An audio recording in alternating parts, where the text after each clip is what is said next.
Tonight's AEW review is sponsored by The Ridge. Any ladies out there, or guys, who may have that special man in their life, still wondering what to get them for Valentine's Day this year? First of all, why do you always wait until the last minute? That's number one. But you can win the key to his heart with a slim wallet from The Ridge. We're only 2 days out from Valentine's, so I cannot guarantee that your order is going to get to you by Friday, but you could always give them an IOU and tell them that they have a little something special on the way. These wallets barely take up any space in your pocket. You've got lots of different options to choose from, including aluminum, burnt titanium, carbon fiber. Feels almost weightless in your hand. Lots of colors: gunmetal, black, white, navy, gold. I've got the navy blue aluminum one I switch off every now and then. Switch between that and my carbon fiber wallet. Best part, they're backed by a lifetime warranty, so if you have any issues at all, you just contact The Ridge, and it's covered. And by the way, they have more than just wallets. They have a wireless power bank for your smartphone that makes a great gift as well. Right now, get 10% off your Ridge wallet for that special someone in your life this Valentine's, and get free shipping all over the world. Just visit ridge.com/Solomonster and use the code Solomonster at checkout. That's ridge.com/Solomonster and get 10% off courtesy of the Solomonster Sounds Off. Yeah, Solomonster loves you. You know that. You know what else Solomonster loved? This AEW Dynamite show tonight. This is your AEW Dynamite review for February 12, 2020 from Austin, Texas. Shout out to Austin. You guys rocked tonight. Holy shit. What a great crowd. That was a great crowd in Austin tonight. And what a great show. I thought, and I tweeted this out earlier, before the show was even over, I thought this episode tonight was fantastic. Top to bottom, this was probably my favorite episode of Dynamite since the debut in October. I really liked this show. I just thought the matches were, ranged from good to very good. But one of the things I really liked about the show, and this has been a complaint, this has been a knock on Dynamite in the past, is that a lot of the great video packages and video segments and vignettes that they've done have been relegated to their social media, or they've been relegated to their YouTube channel. So only a slice of the audience is really seeing some of these great videos that, in a lot of cases, help explain things, help further certain storylines. We're starting to see a lot more of these segments now show up on the actual show. And we got a lot of them tonight, whether it was Darby Allin, whether it was Pac. I know there were a couple of others I'll get into here. I like the fact that we're finally getting more of these, because early on that was a big knock on the show. You can't just have wrestling, match. You've got to have something to kind of break things up, promos or vignettes, skits, whatever. And I think they're doing a very good job of that now, incorporating them into the show. But the show, just from top to bottom, in terms of building to the pay-per-view in a few weeks, and the action, it almost felt pay-per-view-esque tonight. So I really very much enjoyed this show, more than any other so far. Let's try to get 300 likes on this video. Hit that thumbs up if you have not already done so. Of course, hit the sub button if you are not subscribed. You just might see your name on screen tonight next to the dancing blue shark if you subscribe to the channel. And as always, for those who want to support, Super Chats are open, including the $5 disappointed Solomonster donation. Solomonster wasn't very disappointed tonight. And Russo on a poll for $10 or more. Shout out to everybody in the chat. What's going on, man? What's going on, guys? I shouldn't just say man. Got some women in the chat. I don't know who they are. I'm sure they're in there, though. Jose Inoue, we're getting started early with the Super Chat action. Jose, thank you very much. This is just for the Mets segment on the Sound Off. I gotta tell you, I've gotten a lot of positive feedback, more than I thought I would get, to that Mets segment. Yeah, I don't venture away from the wrestling stuff very often. But as I said to somebody, there's a reason when I named this show, Solomonster Sounds Off. There's a reason why I didn't put the word wrestling in there. I can sound off on anything I want, as I've done many times before. The Mets are but one subject I can sound off on. So thank you. I did get a lot of positive feedback. I'm not going to flood the show with Mets stuff every week, but people seem to enjoy it. Vincent Millage, thank you for the $5 super chat. It's crazy how over Adam Page is now, he says. Used to get no reaction. Well, I made this comment a week ago. I said the best thing that ever happened to this guy was losing to Chris Jericho at All Out. It would have been insane to put that championship on him last summer. He wasn't ready for it. He's ready now. The idea of putting the title on Hangman in the next 6 months, not that I expect it, doesn't seem so far-fetched all of a sudden. You saw that hot tag he got tonight in the opening match. Place exploded. And Dougie Dizzle, thank you for the $5 super chat. We'll work more of these in as the night goes on. Show opened with Kenny Omega and Hangman Page defending their AEW tag team titles against the former champions, SCU. Their first title defense for Hangman and Omega in, I guess they've been champions, they said, for 22 days. So this was their first title defense. Immediately, the Dark Order pop up on screen. Right on the Tron, there's Evil Uno, warning all 4 men in the ring that we are many, and there may be more of us out there. They may be closer than you think. And that led to Christopher Daniels telling SCU he was going to head back to the locker room. I don't know if he was going after the Dark Order or he was going to go try to uncover something. I don't know what he was doing.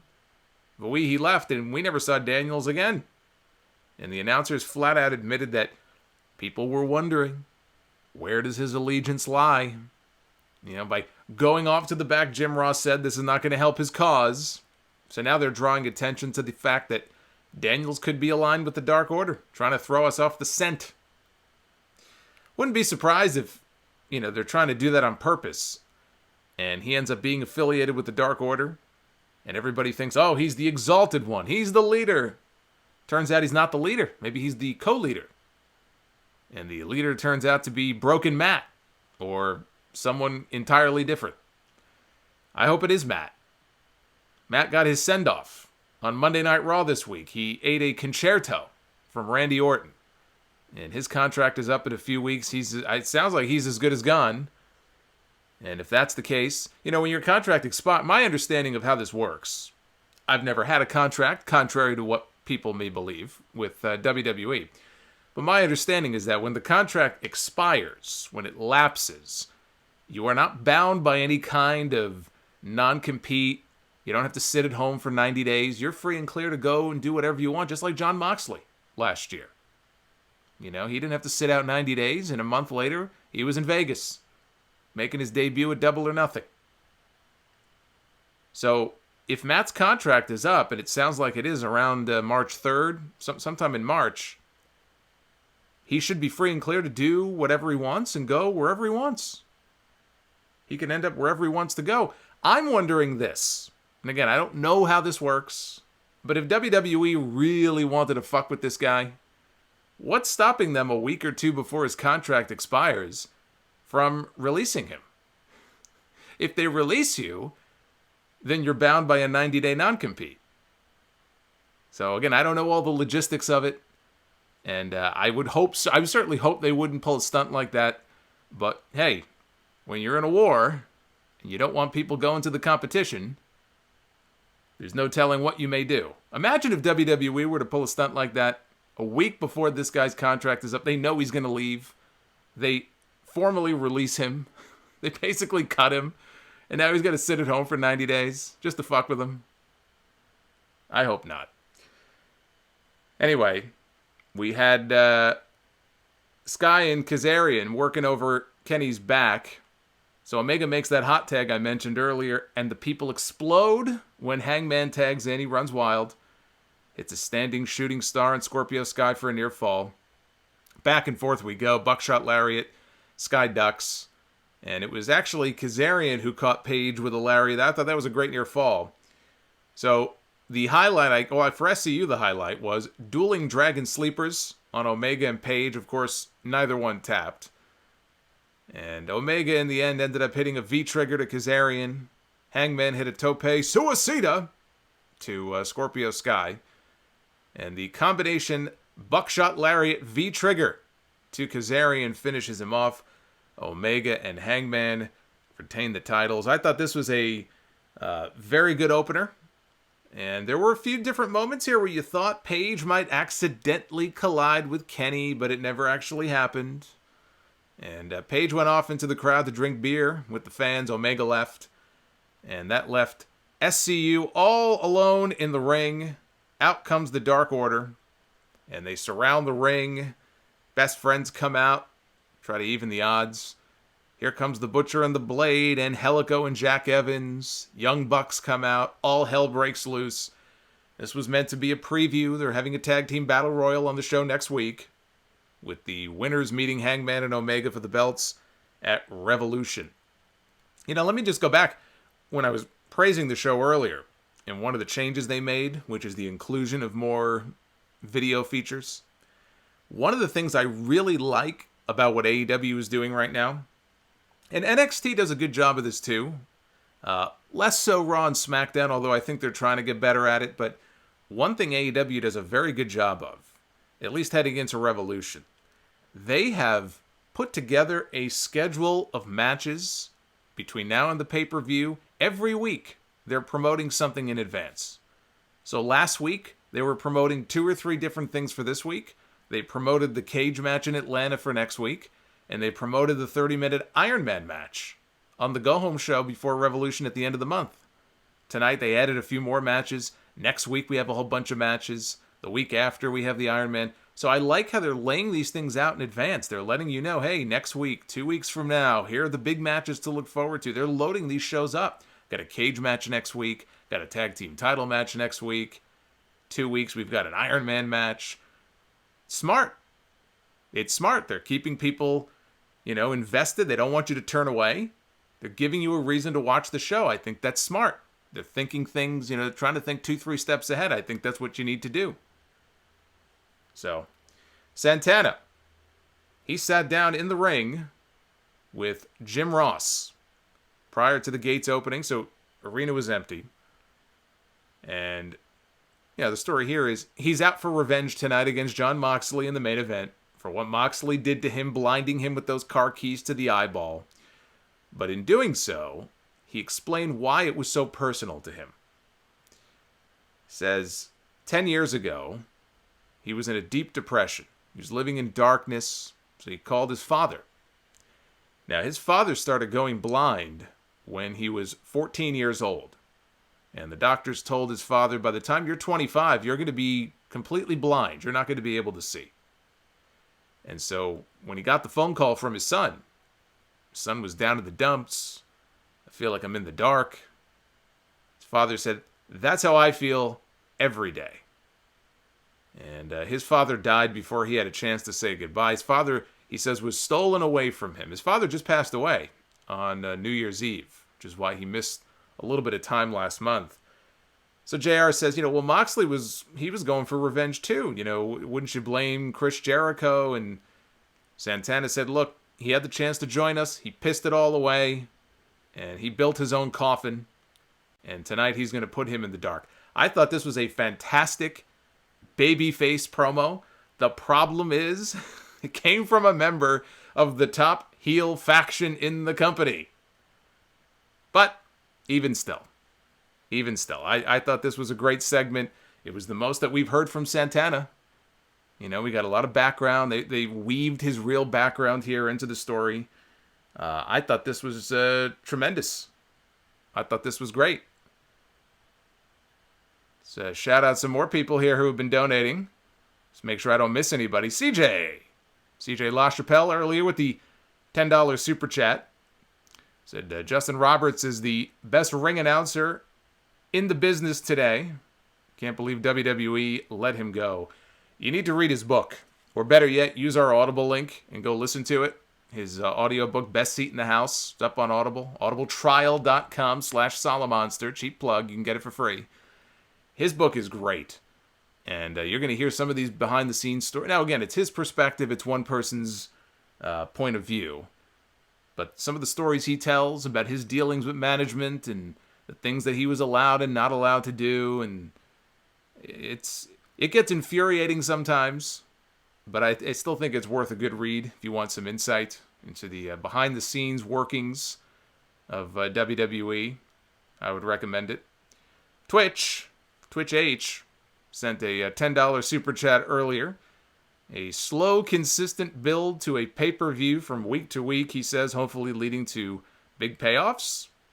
Who would have thought that would work? See, that's what you call old school.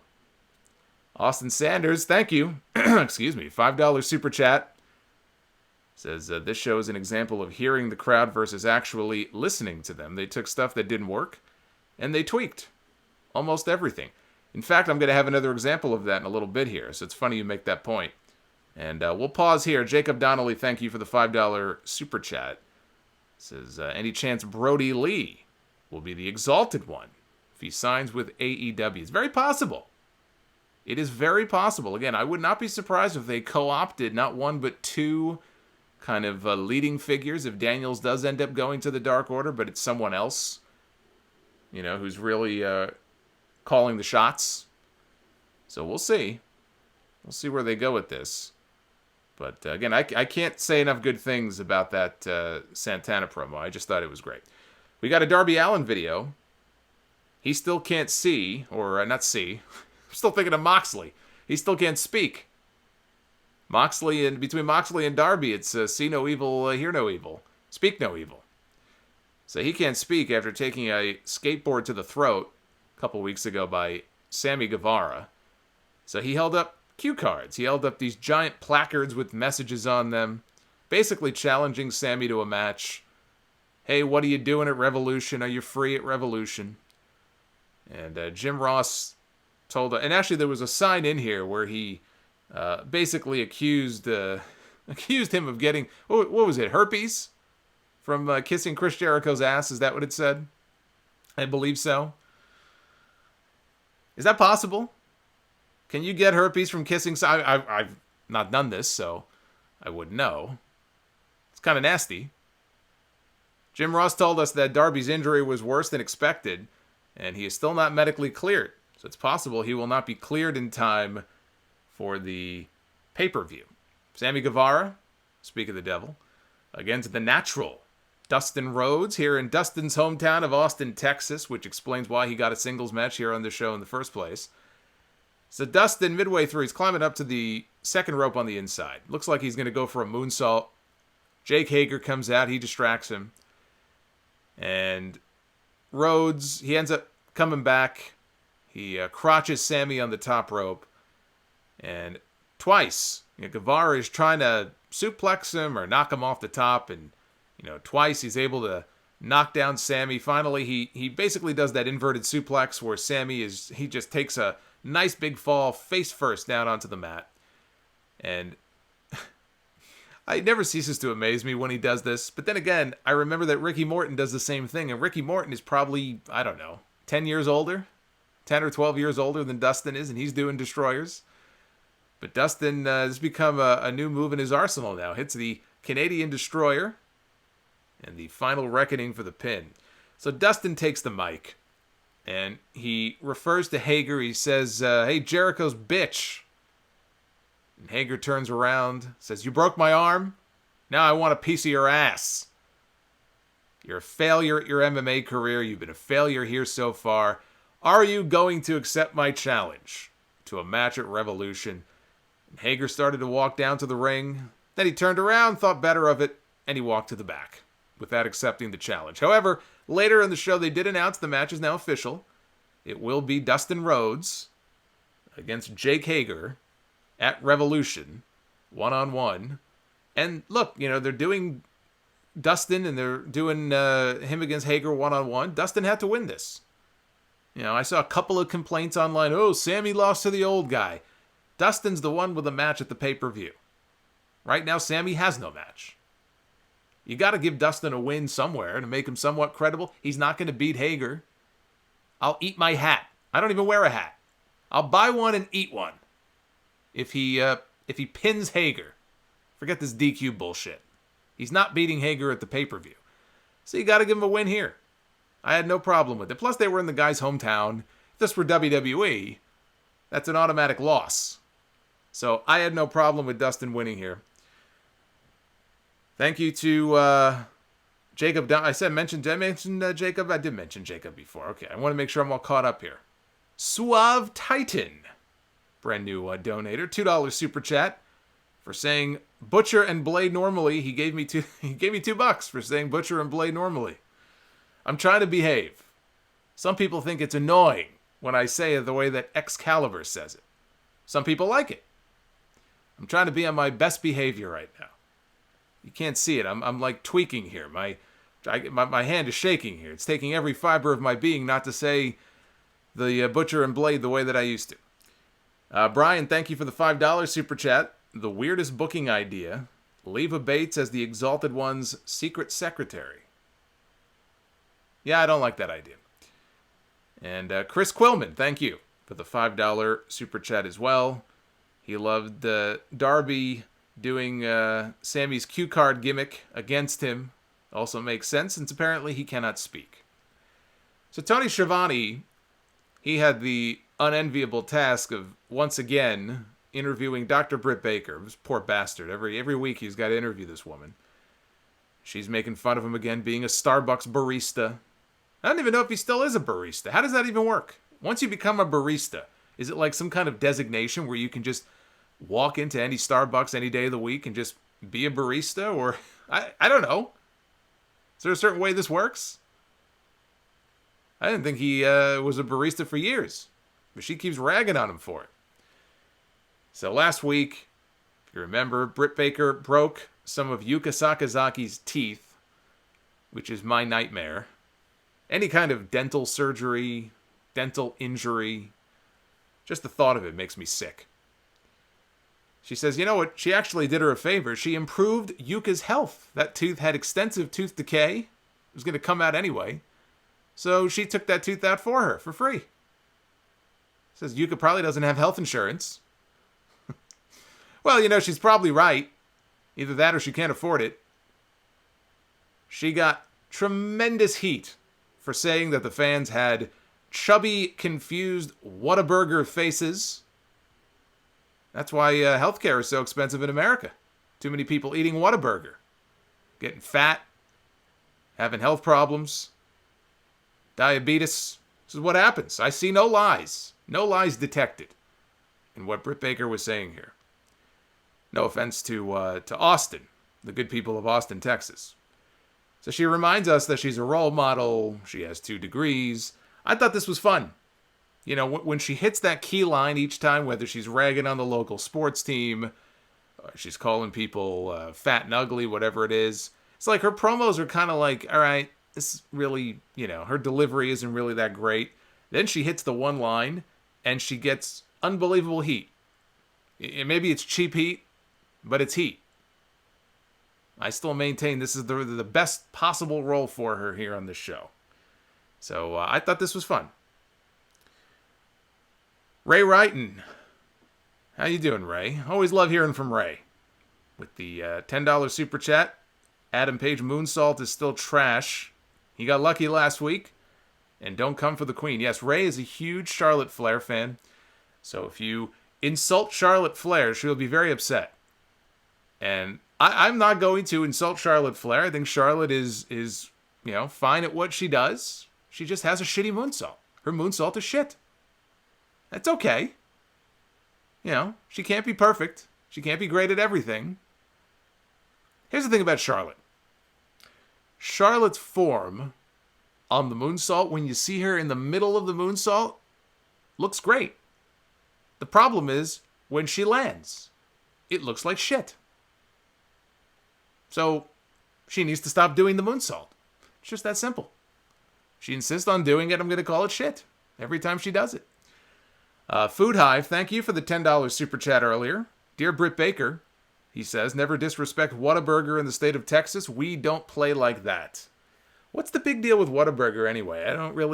I've never had Whataburger before. Is it only in Texas or the southern states? I've had In-N-Out. First In-N-Out burger I ever had was WrestleMania 31. It was out in California, Santa Clara, I believe we were in. I had In-N-Out for the first time. It was good. I didn't have an orgasm. You know, I didn't touch myself. It wasn't orgasmic or anything like that. It was fine. It's a fucking burger. Who cares? People make such a big deal. Oh my God, you got to try this. Look, I've tried Shake Shack. I've tried In-N-Out. It's good. It's not out of this world. So I can't imagine that Whataburger is much better. Five Guys. It's all the same shit. Jacob Donnelly, thank you. $5 super chat. Baker has been a heel for 3 weeks and already gets better heat than Corbin. Wow. Got a lot of... I hope that Baron Corbin fan doesn't call in now. He may be very upset at you saying that. Haven't heard from... I think it was even Mikey or Mike.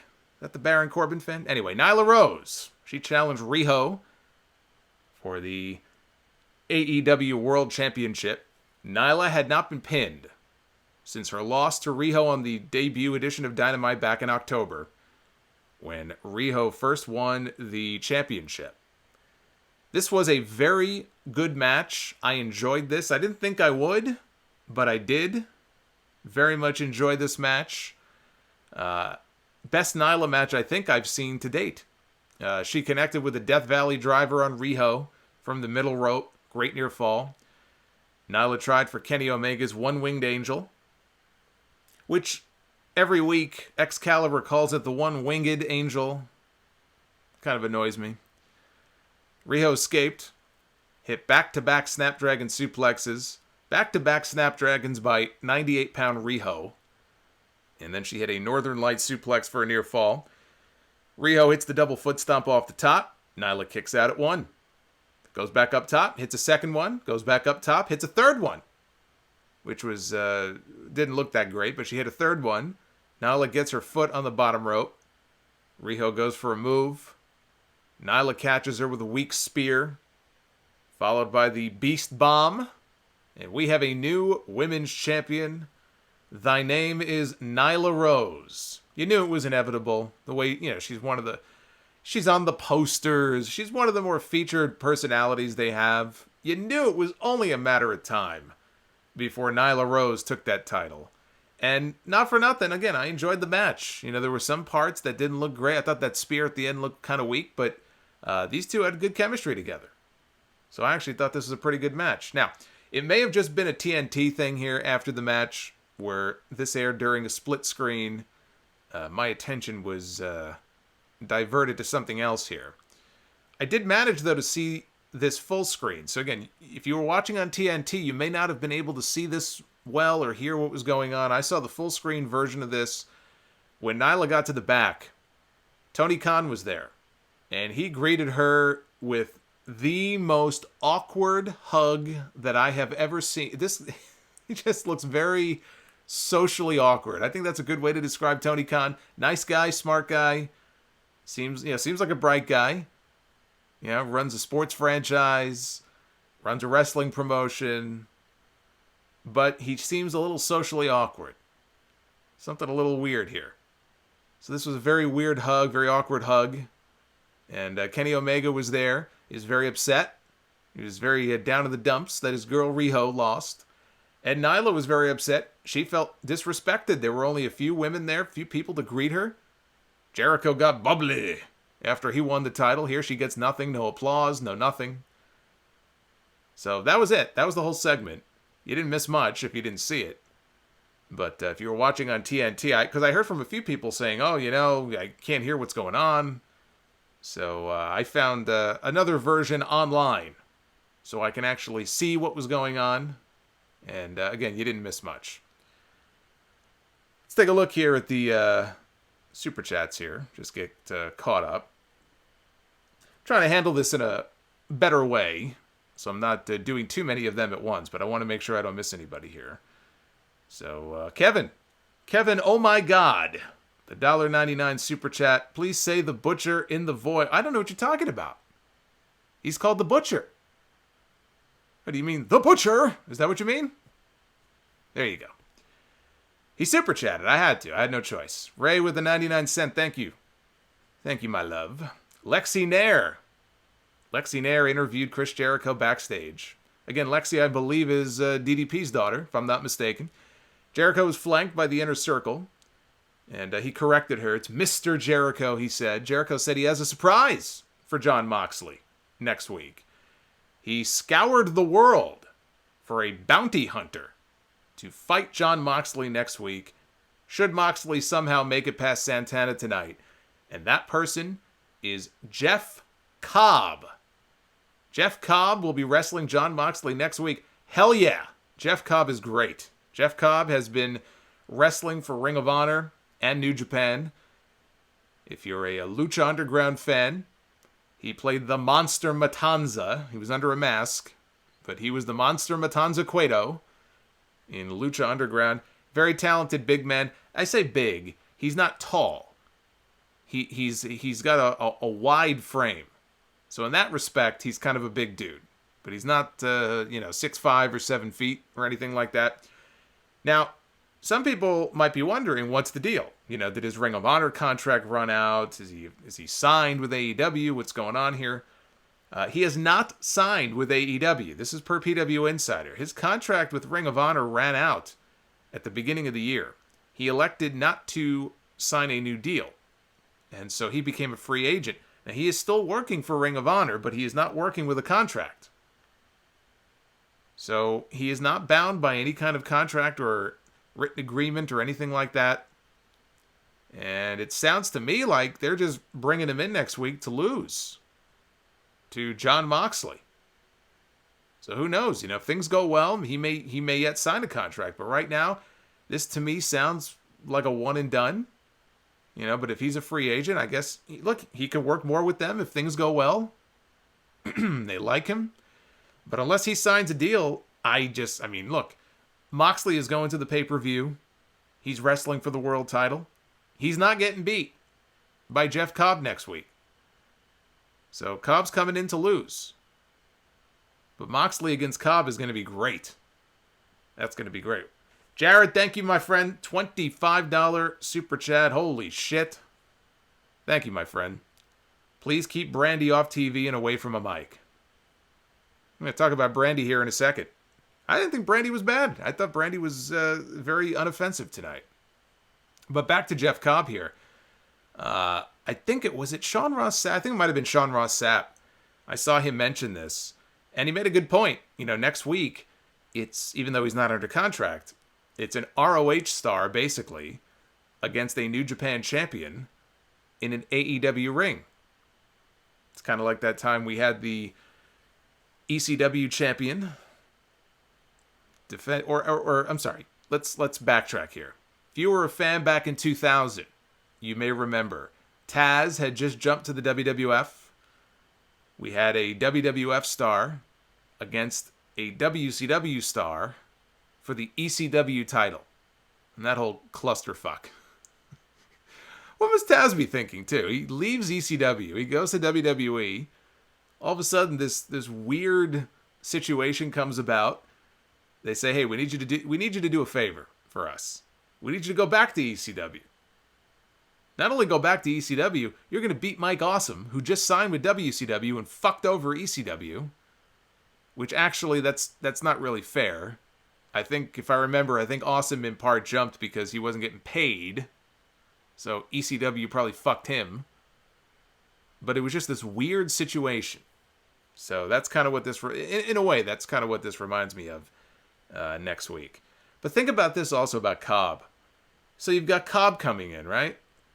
Cobb's coming in, even if just for 1 week. Lance Archer. It sounds like Lance Archer is leaving New Japan. The question is, where's he going to go? He's been teasing on social media. He might go to NXT. He's been teasing he might go to AEW. And there's another talented big man. Luke Harper, he's likely on his way in here to AEW. If this keeps up, people are going to have to find a new reason to hate on AEW. It won't just be for all the flippy wrestlers anymore. I see that as a common complaint. It's all just flippy wrestlers and wrestlers that are 5'8". What will their new argument be? You throw in Wardlow, Jake Hager, Luchasaurus. I really don't think you can use that as a valid argument anymore. Looks like they're stocking up on their big men. Infamous GS, thank you for the $2 super chat. And Sasha, Jesus Christ. Sasha Montrez, thank you for the 99 cents. Brandy Rhodes, she came out to sit in on commentary for MJF's match with Jungle Boy. She was acting all somber. She was talking about what happened to her husband, Cody, the week before. Of course, Cody got the shit whipped out of him by MJF and Wardlow. Took that leather strap, took 10 lashes and a kick to the balls. Brandy, now you might be saying, Brandy, what happened to the Nightmare Collective? Well, I come with good news this week. I am the bearer of great news, if you haven't already heard.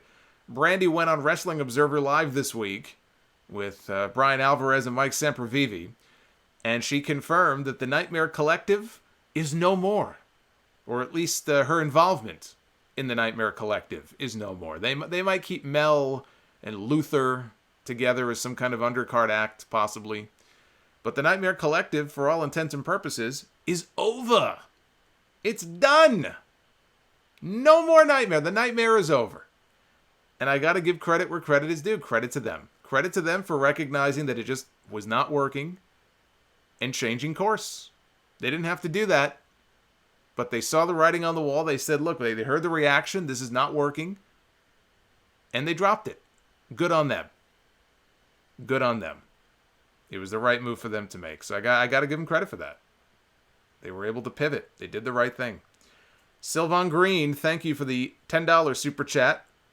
Says, speaking of Lucha Underground, could the actor that portrayed Dario Cueto have a place in AEW?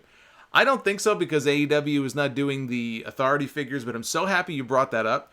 I don't know how many people listening to this right now are fans of Curb Your Enthusiasm on HBO. It's a fucking great show. You should be if you're not. If you missed it, or if you're wondering, wait, what happened to the guy that was playing Dario? He just had a role on, I think it was last week, actually. Last week's episode of Curb. Not this most recent one, but the week before. He had a small role on the show, so it was good to see him. It was good to see him on there. Brian, thank you for the $2 super chat. Notice a guy wearing a Scooby-Doo costume. No, I did not.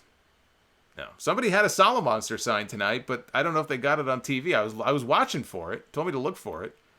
And I guess they just didn't get him on camera. Unless somebody else saw it. I didn't notice it. MJF. Maxwell, Jacob Friedman, one-on-one with Jungle Boy. I thought these two had a good match. Crowd treated them like total stars. Crowd was into everything tonight. Again, I can't say enough good things about this crowd tonight in Austin, Texas. So MJF crotches Jungle Boy on the top rope. And then MJF looks all the way over at Brandy. Brandy is sitting in the announce position with Excalibur, Jim Ross, and Tony Schiavone. And he yells all the way over to her, grabs his crotch, grabs his dick, starts shouting over at Brandy, "Hey, Brandy, you can have a real man." And Jim Ross lost his mind. Jim Ross lost his shit. He's shouting MJF, "Shut up!" As if MJF can hear him. He's telling MJF to shut. He was so offended. Jim Ross was all hot and bothered by what MJF had just said to Brandy, defending Brandy's honor. Hey, Jim Ross, she's married. You don't have a shot, bro. Try with someone else. Boy, he became the defender of Brandy. Man, he's like her pit bull or something.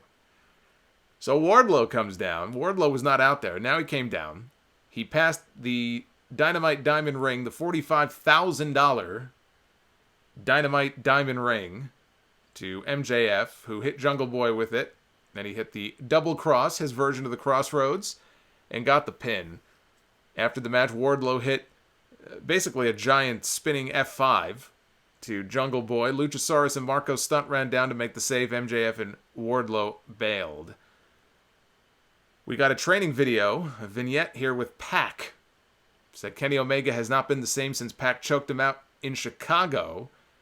Said that's why Kenny's been ignoring his friends. Pac said in 2 weeks, Omega is going to be a lucky bastard because he gets to go 30 minutes with the best in the world. See, I would have done it a little bit differently. I mean, Pac calls himself the bastard. I would have said, boy, am I a lucky bastard. That's one of those little minor nitpicks, though. I thought this was good. Another one of those good vignettes. I'd like to see more of these on the show. Jericho and the Inner Circle, they make their way out into the upper deck to observe the main event. Observe this, brother. Although Ortiz, he made his way down to be ringside for the match to watch his partner Santana take on Jon Moxley. Eye for an eye. Moxley here fresh off his successful defense of the IWGP United States Championship against Minoru Suzuki in New Japan.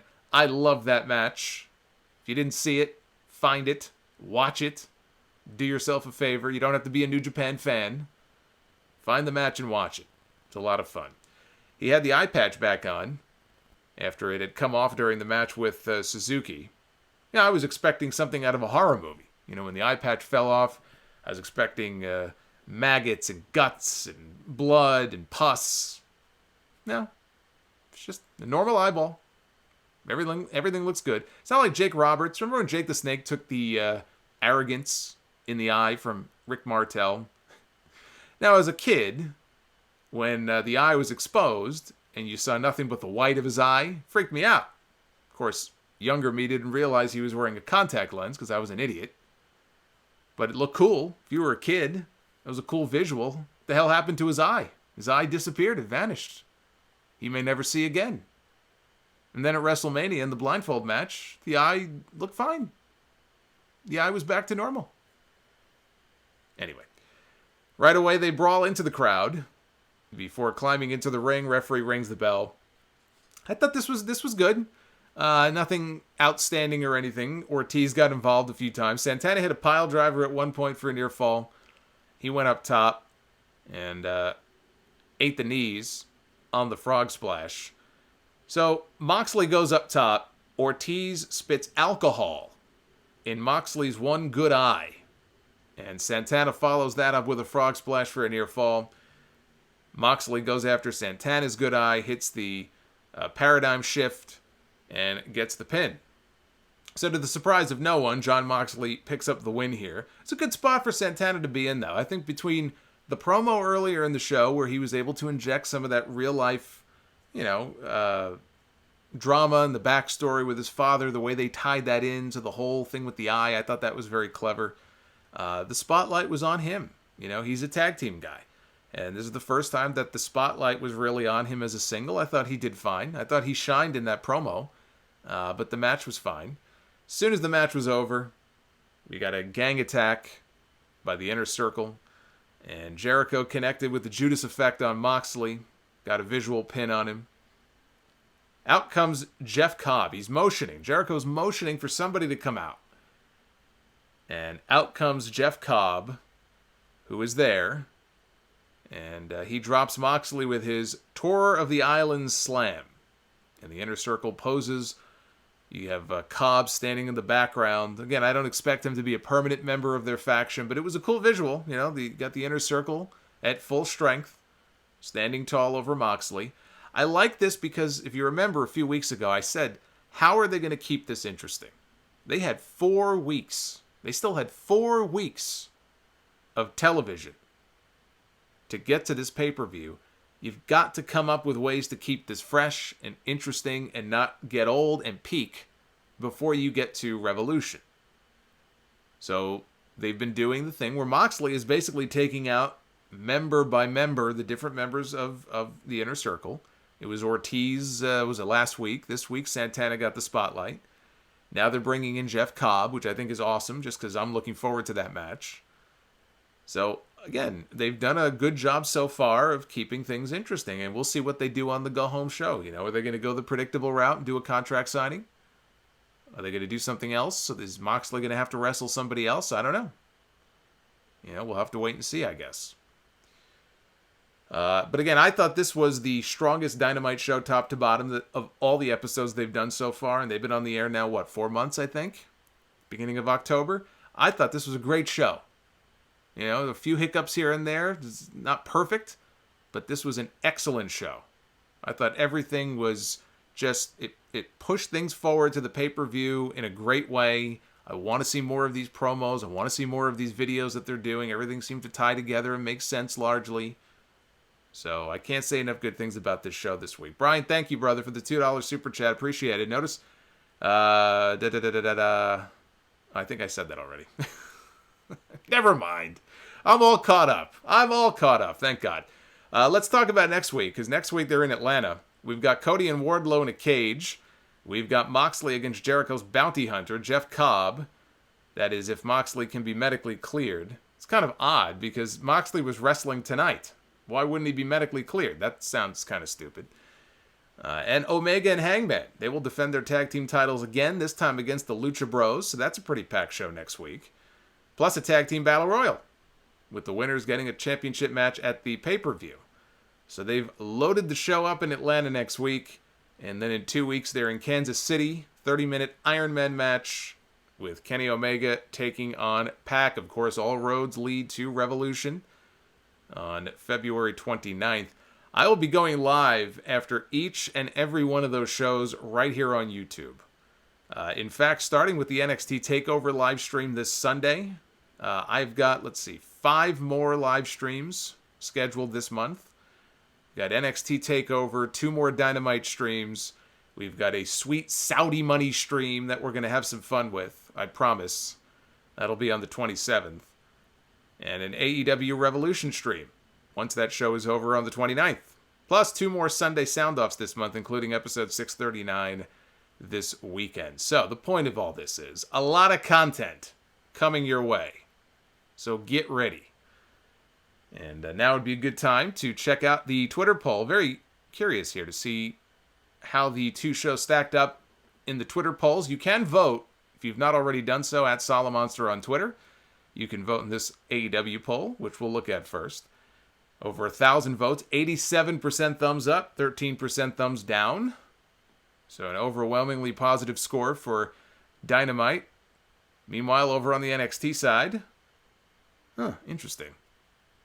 Still very positive, 74% up, 25% down, but notably lower than the AEW poll. Although, little caveat here, the AEW poll's got over 1,000 votes in so far, and NXT's got 544. Although, to be fair, the NXT polls usually don't get as many votes as the AEW polls do. That's just the way it goes every week. Coincidentally, they also don't get the kind of ratings that the AEW show does. That's just the fact. And I don't see NXT winning one on the horizon anytime soon. Although if they go with my idea, John Cena's coming back in a few weeks on SmackDown. And supposedly Cena has been given carte blanche to do whatever he wants to do at WrestleMania. So if he's wrestling, and I suspect he is, because why else would he be coming back on SmackDown if he wasn't having a match? If he gets to pick his opponent, and I've said this before, one of my predictions on the prediction show was that we would get Cena and the Velveteen Dream at WrestleMania. Cena sang his praise like a year ago, 2 years ago. He was asked point blank, who among the up-and-coming stars you see in NXT who would you want to work with? And he said, honestly, it's not Adam Cole. It's not any of these other people. It's Velveteen Dream. He's going to be the man. He's the star of the future. I can't think of a better match for Cena to have than against the Velveteen Dream at WrestleMania and put Dream over. So that's what I'm hoping for. But if that happens, Triple H has got to be salivating over the idea of getting John Cena in Full Sail for one of those NXT shows on the road to WrestleMania. Then I think that would be an easy win that week, I would think, for NXT. Otherwise, I don't really see them pulling one out anytime soon. Things are settling in pretty consistently now with AEW ranking above NXT. So all that momentum they had going into Survivor Series and coming out of it, it's just gone. It's evaporated. It's not there anymore. That's too bad. Anywho, let's... yes, thank you to the awesome heel in the chat. Please do give this video a thumbs up if you have not already done so. Let's go to the phones. This will be interesting. Let's go to Pennsylvania. Let's go to area code 484. See what 484 thought of the show tonight. You're on the air. Hey, Solomon. How are you doing? Good. Who am I talking to? Talking to Tyler Williams.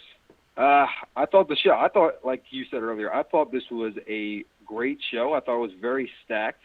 I would definitely put it along the lines of the best Dynamite since the January 15th show. I think that was the one where Kenny Omega, Hangman, and Page won. But I thought it was a great show overall. Yeah, I just thought everything clicked. There was nothing on the show that made me want to change the channel, and the Nightmare Collective is dead. All the more reason to celebrate. So, no, I really... Oh, yeah. Yeah, no, I really and was I would happy say with I'm the one of show the... tonight. I would say I'm one of the group of people who tends to watch AEW Dynamite and NXT like every week, like side by side. Yeah, make fun of me.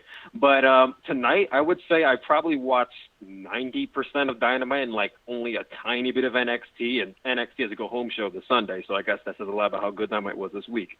But I don't want to hold you for too long, so I have like 2 questions to ask, if you don't mind. Sure. They're good questions, actually. Go ahead. Mm-hmm. So the first one is regarding the women. So I think the women have been, I think we all can agree, the women have been treated like oddly booked in AEW so far, but noticing a bit of a trend here. So first they did it with the Nightmare Collective, thankfully. Now they're starting to push Britt Baker more, depending on how you feel about that. And tonight they just took the title off of Riho and put on Nyla Rose. So I'm starting to see a little bit of a shift in the way they're starting to portray the women a little bit more prominently now. So my question is, after taking the title off of Nyla Rose, where do you go with the championship and the women's division as a whole? Like, who would you have be the first person contend for the title? Would you do a rematch with Riho at Revolution? Do you think they go with Britt Baker? Like, what would you do in that situation? Yeah, I think you can do the rematch with Riho at Revolution. Pay-per-views in 2 weeks. So you can do the rematch. Obviously, Riho's not going to win. And then once you blow past that, Britt Baker's a heel. I don't see the appeal in Britt Baker against Nyla Rose. That sounds like an awful idea. So I wouldn't do that. I don't know what Chris Statlander's up to. Maybe you can go back to her. You could do Statlander and Nyla. They've got a lot of work to do, on that women's division. Off the top of my head, I can't think of any other woman who stands out as being any obvious challenger. It shouldn't be Brandy, or anything like that. I don't know. Other than Statlander and the rematch with Riho, I don't know who they go to next. Yeah, it's going to be very interesting because I think they did do a little bit of damage to the women's division over time. It's going to take a bit of time to repair that. But my second question is, with Chris Jericho facing Jon Moxley for the AEW Championship Revolution, assuming Jon Moxley wins the championship in 2 weeks, let's say a scenario plays out where MJF beats Cody at Revolution as well, assuming he beats Wardlow, like next week. Do you think MJF by that point would be worthy to face Jon Moxley at AEW Double or Nothing in May? And if so, would you put the title on MJF, or would you have Jon Moxley run the title for a little bit longer? Oh, that's a good question. I'm going to let you go. That's a good question. You do Moxley and MJF in Vegas at Double or Nothing. You could, if you want to hold off on doing Moxley and Omega, because I think that would be the ultimate destination. With Omega winning the championship. But then again, you've got Hangman. Hangman's over like gangbusters, and you would think at some point there's going to be a split. There's going to be a match, maybe a Double or Nothing, between Hangman and Omega. And let's say Hangman beats him. So you could do heel Adam Page against maybe babyface Jon Moxley at All Out in the summer. I mean, we're thinking so far ahead. Anything can happen. Injuries. I mean, anything can happen. Would I put the title on MJF, though? It's tough. Yeah, probably not. Not yet. I could see it down the road. I wouldn't do that yet. I think it still feels early to me. So, and he's got the Dynamite diamond ring gimmick going. So, no, I don't think you need to put the world title on him so soon. Uffman Rules. He's got a wrench. One of our mods. Thank you for the $5 super chat. Well, you do Revolution predictions on the February 26th review. That's not a bad idea, actually. Maybe I will. I was going to maybe break it out separately, but that might not be a bad idea. So, you know what? Do me a favor. Shoot me an email. You got my email address, thesolomonster@gmail.com. Shoot me an email and mention doing the predictions during the review on the 26th, and if so, I might do it there. Otherwise, I'm just going to forget. If I didn't have my head screwed onto my shoulders, I would forget that too. Brian, thank you for the $5 super chat. Zack Sabre Jr. is asking for trouble by attacking Jon Moxley. during the Suzuki versus Moxley post-match. Well, that's going to be the next feud. It's going to be Jon Moxley against Zack Sabre Jr., which makes me wonder. If Moxley, because I've been saying for a while now, Moxley beats Jericho at Revolution. Would they put the championship on Jon Moxley and have your AEW champion, meanwhile, wrestling Zack Sabre Jr. in New Japan? All due respect to Zack Sabre Jr.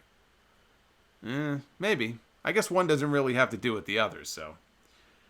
Well, we'll see. But that's obviously going to be the next match for him over in New Japan. And Ryan, thank you for the $5 super chat. Have a Whataburger on me. Well, if you're paying, I'll have it. I would try Whataburger. I can't. I'm in New York. But if I was somewhere where there was a Whataburger, yes, I would try Whataburger. I'll do a Whataburger review on the YouTube channel. I don't know what the nearest state is to New York that has it. I tend to think it might be like a Midwest, West Coast thing. I'm not going out there anytime soon. And Food Hive, thank you for the $5 super chat. Said, I've listened to your Excalibur and JR impression from the beginning of last week's AEW stream 1,000 times this week. And I corpse every single time. And I got some hate for doing that. These people don't like having fun. Took 3 seconds. A 3-second impression. And you would be surprised at the 3 people who were very upset about this. Let's see here. As I lose my voice. Let's go to Florida. 407. You're on the air. Hey, Jason. It's Glenn. How are you? Good, Glenn. How are you? Good. I'm in Chicago, not in Florida, but it's a Florida number. Well, I bet if you're in Chicago, you probably wish you were in Florida right now. I lived there for 8 years. That's why I have a Florida number. Ah, okay. Perfect. Well, we got some Florida weather here in New York, so Florida doesn't sound too bad right now. And I got snow here today, so I'm happy with that. Oh, that sucks. So my question is basically about NXT and AEW, but let me explain something to you. Sure. I don't know if you remember, but back in 2005, WWE used to do this called WWE Unlimited, where during commercial breaks they would go on the line and they would shoot, like if there was a match. Yes, I remember. They would have it on their website. Yes. Now that was 2005. The advertisers didn't like that much because what the computer was out. Do you think that would work today with technology that we have with cell phones and apps? Do you think something with that would work if they had it on like YouTube for like that Nyla Rose interview? Like you just go to the YouTube and they have like the live stream. Do you think it would work? I mean, technologically speaking, it would work. I don't know if TNT would like that, though. I mean, I don't know if they might object to that. Okay. I think it would work because you're still in the same room. Yeah, look, I mean, again, I managed to see the full version tonight. I pulled up a version of the show online, and so I was able to see the segment. I heard everything. I'm guessing if you were watching on TNT, they did the split screen thing, and you probably couldn't hear shit. They got away from that in recent weeks, and I thought that was going to be the end of it. They learned their lesson. So if that's what happened tonight, that's stupid. And I think it's fine if you've got something visual going on, but if there's actual dialogue happening and people can't hear it, and if you come back from commercial, unless you replay it, which I don't think they did, that's incredibly dumb. So they either have to do what you just suggested and air it somewhere else so people can see it, or just don't do that because people want to hear what's being said. If you don't come back and replay it, it makes no sense. Could also put up a YouTube video later on. Could do that too. But again, people shouldn't have to chase after it on YouTube. If it's important to the show, maybe it's not, but if it's important to the show, then replay it when you come back from commercial. It takes 20 seconds. You know, it doesn't take that much time to do that. You're right. And then finally, do you plan on going to WrestleMania in California? And if you do you plan on having a meetup group with Greg from Good Mic Work? It's too far ahead right now to know if I'm going to LA or not. I'm not going to Tampa. And my guess is I probably won't go until Vegas if they do Vegas the year after. If they do Vegas in 2022, then I'm definitely there. LA is up in the air. I can't think that far ahead. But I got to meet Greg, or Orange Cassidy did, on the Jericho cruise. Got to hang out with him for a little bit. So yeah, I'd be down to meet up with Good Mic Work, among others, if I did venture back out to California. 502. You're on the air. 502. 502 going once. Solomonster. Oh my goodness gracious. Lost you 502. So 502, call back. We'll try to get you back on. It's funny. When I got to hit the dump button, and I thought to myself, maybe I should wait an extra 2 seconds. I said, there's no one there. And then you hit the button, and then you get that. That sucks. You hate to see it. But what can I say? Shit happens. Let's go to 413. I think this is a Massachusetts caller. Is this Massachusetts? Yep, you got Massachusetts. How you doing, Thomas? Perfect. I'm good. How are you? I'm doing great. I just wanted to start off by saying thank you for everything you've done, all the years of a wonderful podcast. I truly appreciate all of it. Thank you. I appreciate you listening. Absolutely. I also want to say happy birthday to my girlfriend, Cinderlyn. She's 26. She's probably going to be super embarrassed hearing this, but I love her, and I just wanted to take that opportunity to put that out there. I agree with you on the show. I thought it was a great show tonight. Definitely probably their best one. I do have a question for you, though. I was wondering, I didn't catch the first part of the podcast, but I was wondering, do you think the Dark Order, what do you think that's going to go with? Do you really think it's going to be Christopher Daniels? Do you think it'd be Luke Harper? I thought they kind of just dropped it randomly throughout the show, and they teased that they were going to reveal the leader, and then nothing came of it. So, yeah, I mean, they basically just did another tease where they came out, and Daniels had disappeared. He wasn't there. They're really pushing now the angle hard that Daniels, where does his allegiance lie, and what's going on with him in the Dark Order, which I think is just being done to throw you off the scent. But beyond the opening segment, I don't think there was another mention of the Dark Order for the rest of the night. So that was pretty much where they contained that angle. But there was no big development. And look, if they are going to do something with Luke Harper, or if they are going to do something with Matt Hardy, if one of them is going to be involved, they're not free until the first or second week of March. So it could just be that we're in a holding pattern, and they're stalling things out until these guys contractually become available. So I don't expect any big developments until after Revolution, as far as the angle goes. Yeah, I'd agree on that. You're probably right. Lastly, I believe there's a Whataburger in Massachusetts at the MGM. So if you like going to a casino, you can get a burger. That'd be your opportunity. Well, I'm not going to Massachusetts, so we'll have to wait until I make my way out to the West Coast or something like that. I mean, look, I like burgers and everything, but for Whataburger, I need more than that. Like if there was a Red Sox game during the baseball season, maybe could hit up Fenway Park. Maybe that might be a good reason. But yeah, otherwise I'll have to take a rain check and go a different day. You'll have to let me know what's great about it too, beyond the burger. I mean, are their fries good? Some places have good fries, have good onion rings. Are they known for something else besides just the burger that's out of this world? I've never had it. I prefer Five Guys. Smart man. You like Five? I tried Five Guys. I had Five Guys. I felt like shit for a week. It just felt. I just my felt. girlfriend works there, so I got to stand up. I don't know. I felt gross after having. They gave me the double patty, and I tried one of those hot dogs they have, and I just said never again. I don't need to be having that. Nah. Not after this Jericho cruise. I got to work the weight off from the cruise before I go back to Five Guys. Anyway, anything else before I let you go? That'll do it. Thanks again. I'm going to enjoy listening to the rest of the show. Thank you, my friend. I appreciate the call. So that was from Massachusetts. Let's see here. Try to switch it up a little bit. How about we go to Miami? The Rock's hometown. 786. You're on the air. Good evening. Pleasure to be on air. I've been a big fan since 2016 of your show. I've never called before, but yeah, I've definitely loved listening to the show ever since I started watching wrestling back in 2016. Oh, okay. So you're, This was probably my favorite. So you're a newer fan. So you did not start watching wrestling until 4 years ago.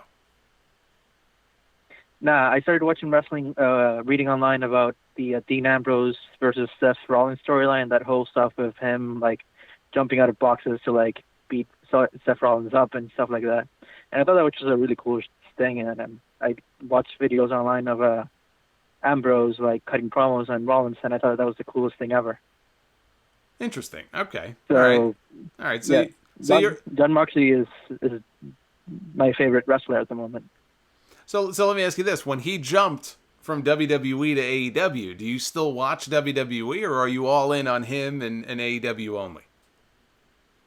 Oh, I'm all in on AEW only. AEW and New Japan, absolutely. Interesting. I have, after he jumped ship, I had no reason to watch WWE at that moment. Okay, interesting. So what did you think of the show tonight? Oh, it was definitely my favorite Dynamite of all time. Absolutely. As soon as the like end credits popped up, the watermark thing saying, all rights reserved, I knew that was definitely my favorite Dynamite of its short lifetime. Perfect. No, hey, I can't disagree. I thought they had a great effort tonight. Anything else before we move on here? Yeah, question. Who do you think Nyla feuds with now for the title? She's a big, powerful wrestler, and she has been feuding with Shayna on AEW Dark. Do you think they continue that for the title? Do you think she goes off against Shida or something like that? Yeah, we haven't seen much of Shayna actually on the main Dynamite show, so I could see that. And I got yelled at in the chat before when I neglected to mention Hikaru Shida. So yes, I think I could see a rematch with Riho. Maybe she beats her one more time. There's always Statlander, but it sounds like, at least from what I saw in the chat, it sounds like everybody's all in on Shida. I probably should just check the rankings. I actually have not checked their women's rankings. It's possible they're saying Shida because maybe she's listed at number 1 or 2. So my guess would be probably Shida would be her next challenger. All right. Thank you very much. I look forward to listening to your shows in the future. Thank you for calling in. You'll have to call in again sometime. I appreciate it. Let's take a few more here before we wrap up for the night. We'll go next to Chattanooga. I think it's Chattanooga. You'll have to let me know if I'm wrong here. It's coming up as Chattanooga. 423, you're on the air. Hey, Jason. How you doing, man? Good. Now, am I right? Is this Chattanooga or am I way off base? Well, you're way off base.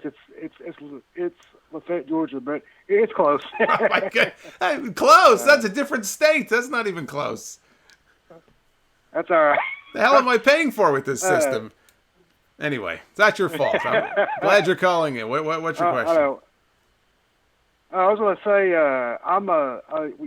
I heard you earlier talk about Cube Your Enthusiasm. That's one of my favorite shows, too, on HBO. Oh, it's great. It's great. I think this season is one of the best he's ever done. Oh, yeah, same here. And by the way, I like Sopranos, too. So. Oh, well, The Sopranos is... Look, I've said on the podcast before, if you put a gun to my head and said, what are, in your opinion, the top 3 television shows ever created?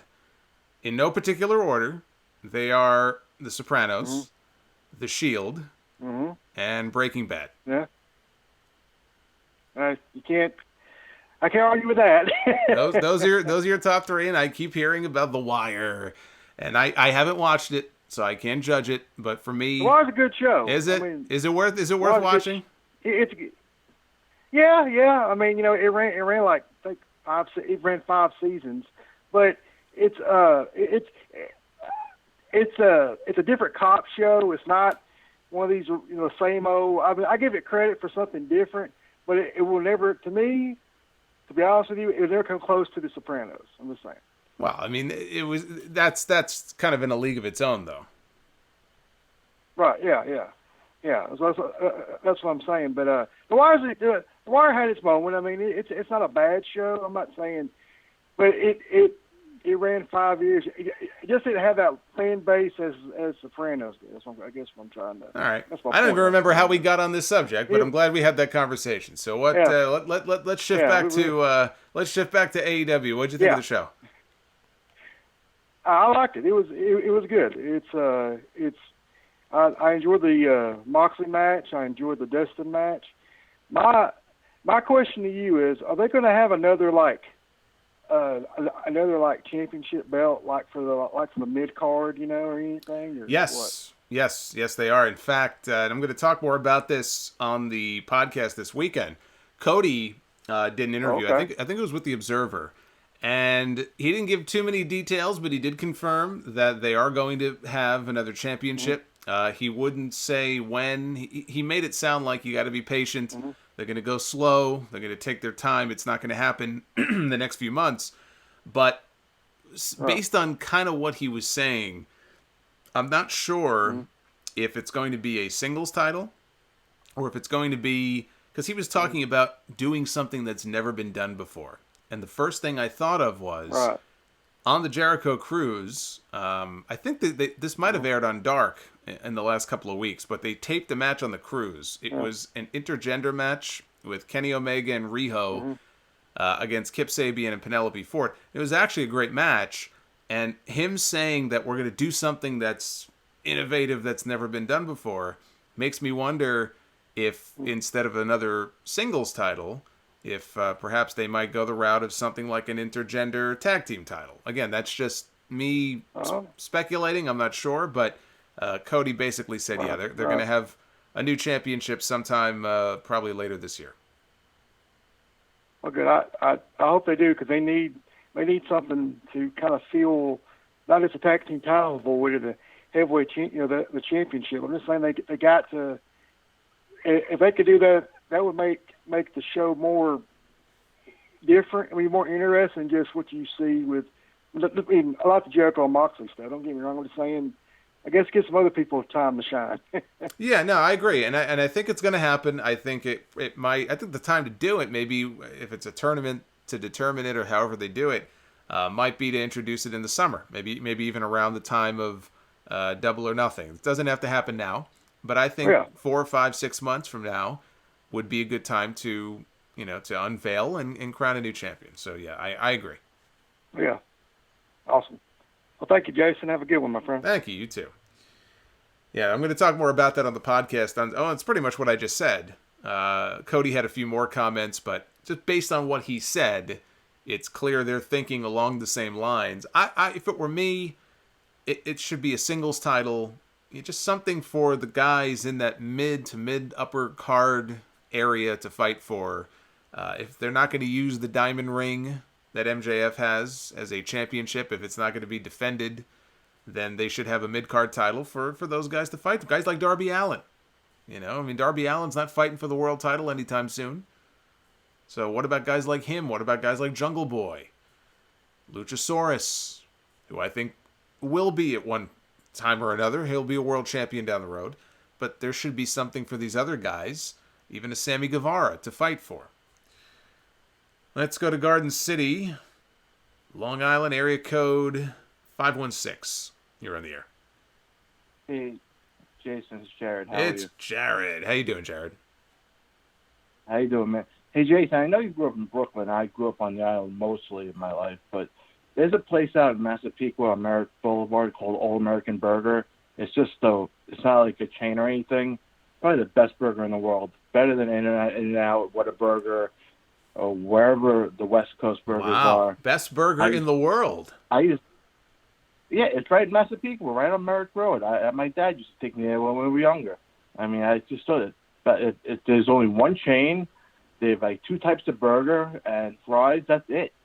And here I thought I had the best burger. And here I was on Merrick Road not too long ago, although not in Massapequa. It was in Merrick or Westbury, wherever I was, and I was eating at a Houlihan's. Oh, you were right there. You were right there. You were close. And I said, man, this is a great... And, of course, now Houlihan's just went out of business about a month ago, so they're gone. Yeah. But I need a new... If you blink, you miss it. Okay, well, you'll have to let me know, because I need a new burger fix, and I got to figure out where to go. Maybe that's an option. We'll see. Well, you figure you're in Brooklyn. I mean, it can't be that far on a Sunday, a half hour, 45 minutes, like right along Merrick Road. It can't be that far. But I have to be out there. I'm not going to drive 45 minutes just to have a burger, but we'll see. I'll pay for your gas, Jason. Well, I appreciate that. I do appreciate that. I like the show tonight, top to the bottom. I like the character building. I like everything what you said. Weeks in advance, telling us what we're going to see. A week from now, we're going to have this. 2 weeks from now, we're going to have the cage. And I just don't like them doing what WWE does, just hot-shotting storylines. They're milking them. They're waiting. I didn't think they would announce Jeff Cobb tonight. I thought he would be a surprise for next week, but whatever. But I guess he's not really signed to the company. But I don't see Jericho losing to Moxley in 3 weeks. I think he's keeping that belt until they find. Moxley doesn't need a belt until they find somebody else. So they really build somebody up. I don't see any reason to take the belt over Jericho. Yeah, what do you think? No, you could be right. I mean, you could very well be right. And the closer we get, I'm starting to have some doubts. I'm going to probably stick with Moxley as my pick. But if he were to lose and Jericho retained, look, I wouldn't mind it. I think Jericho's phenomenal in the role. It'll make me sad if he loses the championship. Although when he does, I think the meltdown will be very entertaining. So maybe they keep the title on Jericho for another however many months and wait until one of their more, quote, homegrown guys are ready. And look, if Hangman gets back to that point where he's in contention for the championship, it could be a good story there. Maybe 1 year later, it all out this summer.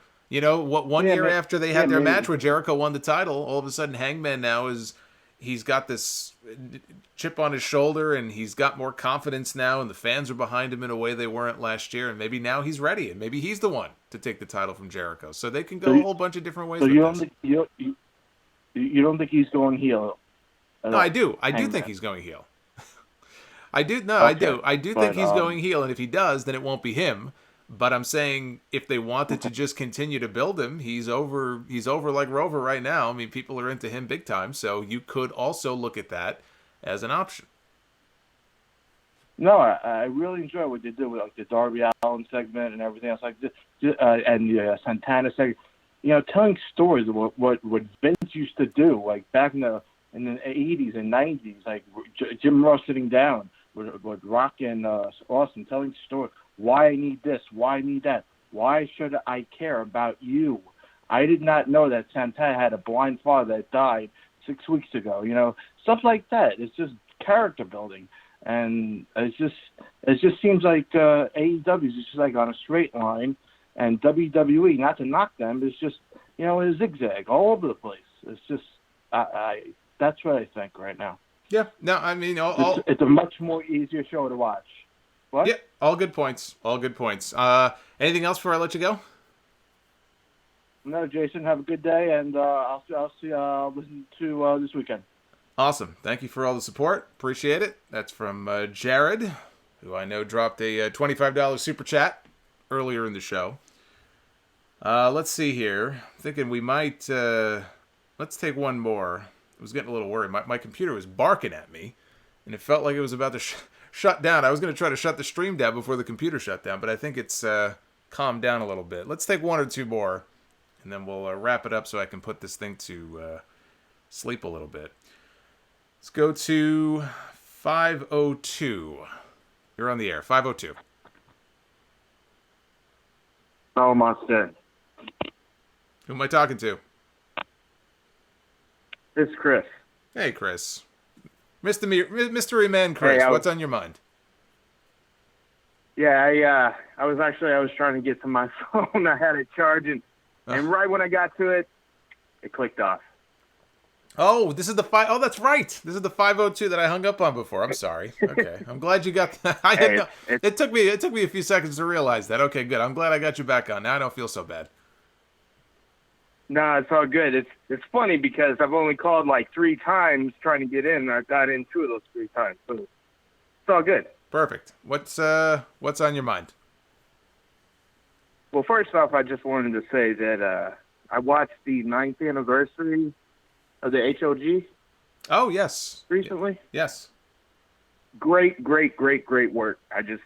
On your part, on everybody else's part. It was wonderful. I really enjoyed it. Oh, thank you. I appreciate it. Well, look, I mean, JD does a hell of a job on play-by-play. He's the main play-by-play guy. He's been Mr. HOG for a few years now, and I've been fortunate to kind of be brought in as part of the team and been doing commentary for whatever it's been, a year and a half or whatever, and it's a blast. And that, I think that was probably our best effort. That was probably our best show together back in December, so I enjoyed that. And we should have more information soon on when the next show is going to be. So hopefully if that gets up on YouTube, you'll be able to watch that one as well. Oh, that'll be great. Because, I mean, honestly, I've been listening to your show for a while. So when I was checking it out, I wanted to see, check out your commentary work a little bit there, you know, and I was treated to quite the show. So yeah, well, it was really good, and you were really good, too. Thank you. But until you do it, you really don't realize how tough it really is. Now, look, I don't have anybody yelling in my ear, so that's good. But it's believe me, it's not as easy as some people think it is. And I'm still learning. I'm still, look, with experience, you kind of improve and get better, and you learn the things that you did wrong. You don't do it the next time. So it's a whole learning experience, but it's a lot of fun. They have an amazing crew, and they bring in some big names too. It's to say that I've had the chance to call a Rock and Roll Express match and to call, the Young Bucks against the Private Party and some of the other matches I've had the chance to call is a pretty cool thing. So. No, I appreciate that. No, it's all good. Concerning the show tonight on the AEW, I thought it was a great show. Thought it was done real well. I mean, they're really kind of putting it to NXT a little bit. I mean, I don't know. I'm one of those. I watch both, and I can't decide which one I enjoy more sometimes. So. I haven't seen tonight's show yet, but I'll be watching both, man. Always put AEW. Just enjoy them both. Wednesday night is consistently the one night, even if there's little things about AEW that I don't like, little things about NXT that I don't like. It's the one night where, when it's over, I look back and I say, I really enjoyed myself, and my stress levels don't go through the roof, and I enjoy talking about it. Mondays have been improving a litgoing to bit. Fridays are still shit. I don't know what the hell they're thinking and what the hell they're doing on Friday nights. But, no, you can enjoy. They're going to go back and forth. I think NXT's a great show.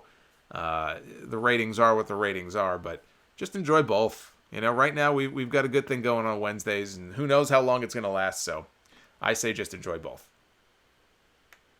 Yeah, it's. I mean, finally excited about wrestling again. It's great. It's wonderful. I kind of got a prediction here. I keep thinking, like, every time they start talking about the Cody Rhodes MJF thing, keep forgetting about the stipulation of not being able to touch him, and I keep thinking that this is going to come around and bite him in the ass somewhere, where maybe at the beginning of the match, Revolution goes to shake his hand or something like that, and he's like, "Oh, you touched me," and then maybe they postpone it till Double or Nothing or something like that and really blow it off. I know. That would be a terrible idea. I'm hoping that's not. I know. I hope that's not where it's going. You know what? It probably is, because I've been sold WWE crap so much, and that's like something they would do. After all this build, and the build has been great. The way every week Cody's got to go through a different thing, and next week's the cage match and everything. And then you get to the pay-per-view, and they only have 4 pay-per-views a year. It's not like they do these every month. And he inadvertently touches him before the bell, and the match is off. If I were the fans in the building, I'd turn around and walk out. Oh, there'd be a riot. Well, there wouldn't be a riot, but they would take to the internet and complain is what they would do, and they would have good reason for it. Right. No, it's just something that I think, like, I don't think it might be to that extreme, but I'm wondering if somehow that plays into. I don't think so. Something later on, maybe. No, I don't think so. I think they do the match. Now, could they extend it out and it leads whatever MJF wins, somebody else interferes, it leads to a rematch maybe on TV a few weeks later? Yeah, I could see that. I don't think the feud necessarily needs to totally end at Revolution, but I'm sure we're going to get a match.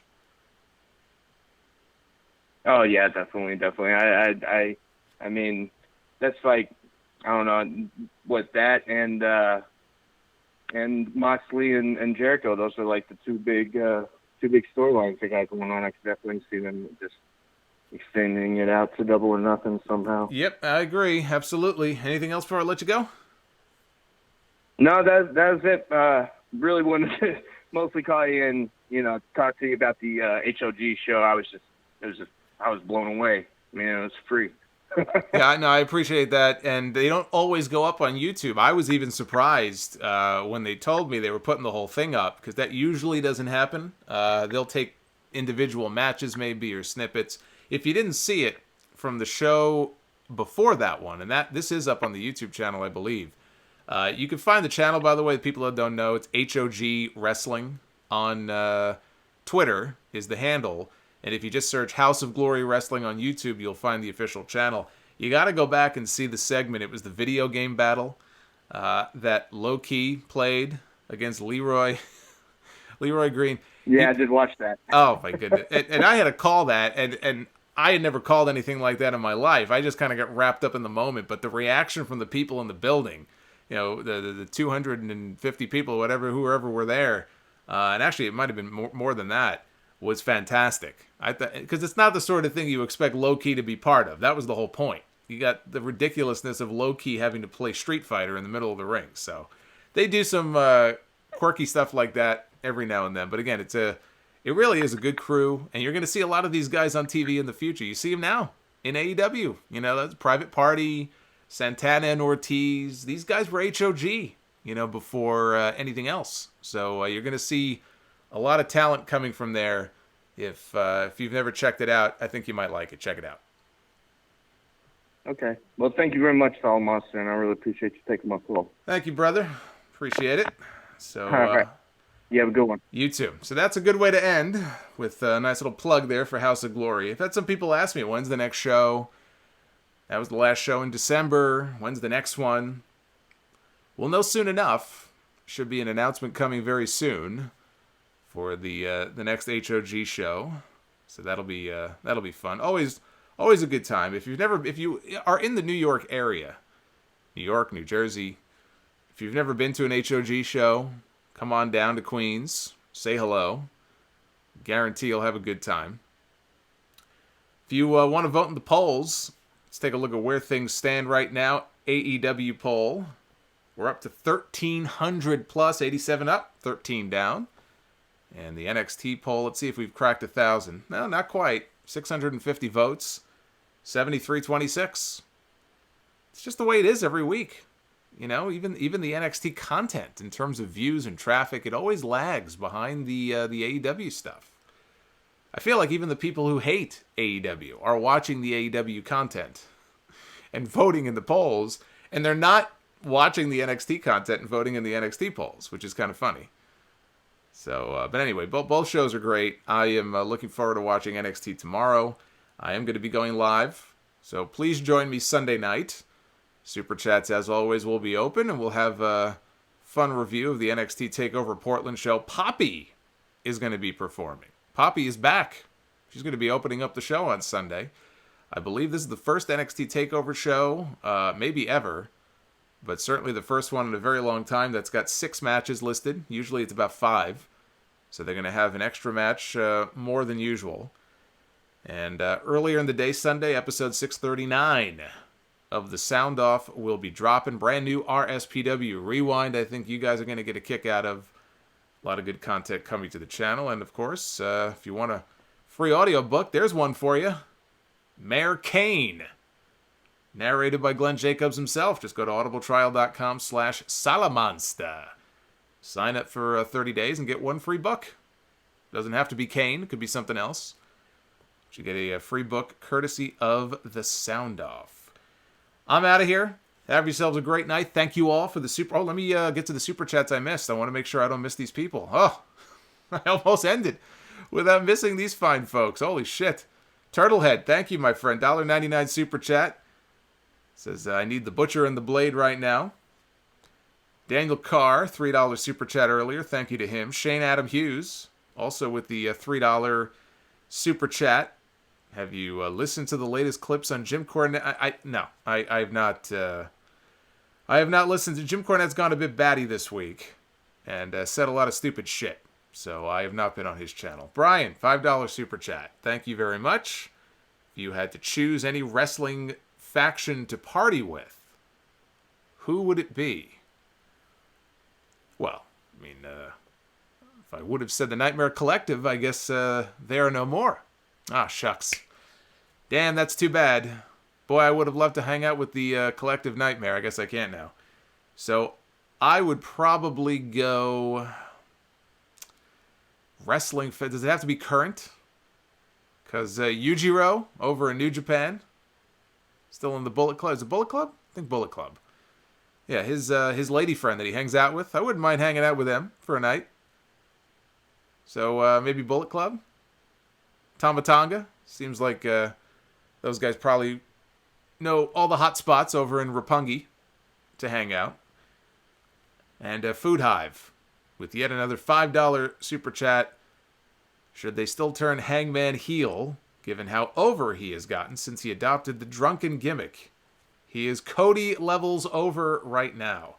Well, if this Nightmare Collective thing is any indication, one good thing about AEW I will give them credit for is if they see something is working, or if they see something is not working, they have the ability to just change on a dime and do what they feel is right. So if they feel that Hangman is getting over at that high of a level, then don't turn him heel. They don't have to. It seems obvious that he's going to, but if he gets even more over than he is now, I'd keep him the way he is for a while. You don't have to turn him so quickly. But you know it's coming. You know the turn is coming. Thank you guys for all the super chats. We had a great night tonight. Thank you for all the likes. Everybody's hit a thumbs up on this video, if you have not already done so. And I will be back for the podcast on Sunday and the NXT live stream later on that night. So until then, be well, stay safe, have yourselves a great week. Check out the New York Mets clip that somebody mentioned earlier on the channel. It's the last video I uploaded. Even if you're not a baseball fan, I think you'll get a kick out of it. And I'll see you back on Sunday. Take care, guys.